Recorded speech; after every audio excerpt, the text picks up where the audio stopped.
പരിചയപ്പെടുന്ന വിശുദ്ധ പോർച്ചുഗലിലെ എലിസബത്ത് രാജ്ഞി. സ്പെയിനിലെ അരുഗും പ്രദേശത്തിലെ പെട്രോ മൂന്നാമൻ രാജാവിന്റെ മകളാണ് എലിസബത്ത്. 12 വയസ്സുള്ളപ്പോൾ അവളുടെ വിവാഹം നിശ്ചയിച്ചു. വരനാകട്ടെ ഒരു രാജകുമാരനാണ്, പോർച്ചുഗലിലെ ഡെന്നിസ്. അവളുടെ പ്രാർത്ഥനാ ജീവിതത്തിലും തപോ ജീവിതത്തിലും അയാൾ തടസ്സമായിരുന്നില്ല. അവളുടെ സമ്പത്തും സൗന്ദര്യവുമാണ് അയാൾ നോക്കിയിരുന്നത്. അവൾക്ക് പ്രത്യേകമായ പ്രാർത്ഥനാ ജീവിതമുണ്ടായിരുന്നു. അതിനാണ് അവൾ കൂടുതൽ സമയം കണ്ടെത്തിയത്. അനുവാദമുള്ളപ്പോഴെല്ലാം വിശുദ്ധ കുർബാന സ്വീകരിച്ചിരുന്നു.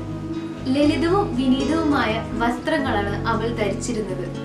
ആഴ്ചയിൽ 3 ദിവസം അവൾ ഉപവസിച്ചിരുന്നു. പാവപ്പെട്ട യുവതികളെ സാമ്പത്തികമായി സഹായിക്കുകയും രോഗികളെ ശുശ്രൂഷിക്കുകയും ഭർത്താവിനെ ഒരു കാലത്തും വേദനിപ്പിച്ചിട്ടുമില്ല. ഒരിക്കൽ ഒരു ഭൃത്യൻ രാജകുമാരനോട് രാജകുമാരിയെ കുറിച്ച് ഒരു നുണക്കഥ പ്രചരിപ്പിച്ചു. പിന്നീട് രാജകുമാരൻ സത്യം അറിയുകയും അവളുടെ വിശുദ്ധി അംഗീകരിക്കുകയും ചെയ്തു. എലിസബത്തിന് 2 കുട്ടികൾ ജനിച്ചു. കോൺസ്റ്റാൻസിയ എന്നും അൽഫോൺസ് എന്നും അവർക്ക് പേരിട്ടു. മകൻ രാജാവായതിനു ശേഷം പിതാവുമായി പടവെട്ടി. അമ്മയുടെ അധിക ലാളന കാരണമാണ് മകൻ ഇങ്ങനെ പെരുമാറിയതെന്ന് അപ്പൻ കണ്ടു.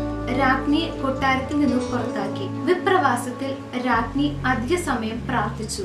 1325 അദ്ദേഹം മരിച്ചു. തുടർന്ന് രാജ്ഞി ഫ്രാൻസിസ്കൻ 3-ാം സഭയിൽ ചേർന്നു. കൂടുതൽ നന്മ പ്രവർത്തികൾ ചെയ്തു. അങ്ങനെ 65-ാം വയസ്സിൽ ദൈവം നൽകിയ കിരീടം സ്വന്തമാക്കാൻ അവൾ യാത്രയായി.